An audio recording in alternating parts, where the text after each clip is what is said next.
চামিলি জি তুই কাজটা করলি কি? কাকি কাকা দেখেন, আমার ধন সম্পত্তি বাড়ি গাড়ি কোনো কিছুর উপরে কোনো লোভ নাই। আমি কাজের মাইয়া ছিলাম, আমি এরকমই থাকুম।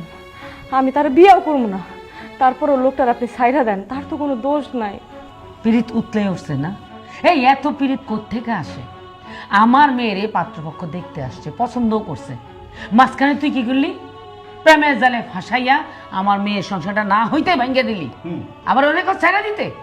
বিশ্বাস করেন কাকি, আমার তার সাথে কোনো সম্পর্ক নাই। সে নিজে থেকেই আমার কইছে বিয়ার কথা।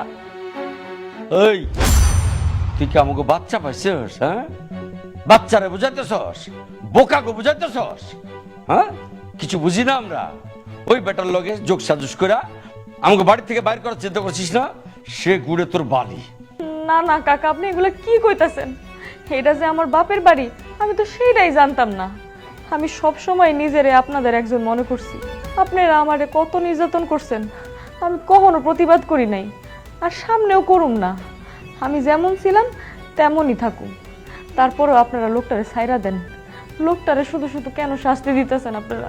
ওই কিসের শাস্তি? কিসের শাস্তি? হ্যাঁ, আমার মায়ের সাথে ওর বিয়া হইলেও শান্তি পাইব, শান্তি।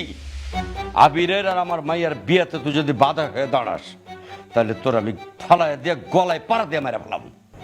মায়েরা ফেলামু কি? ওর স্বপ্ন দেখে আমি দেখাইতেছি। এই স্বপ্ন দেখোস না? বড় লোক হওয়ার স্বপ্ন দেখোস? তোর আজকে আমি মাইরেই ফেলামু, মাইরেই ফেলামু, মাইরেই ফেলামু। প্রত্যেকদিন তো মাঝে মধ্যে মারি, এখন তোর উঠতে বইতে, উঠতে বইতে এমনি মারমু।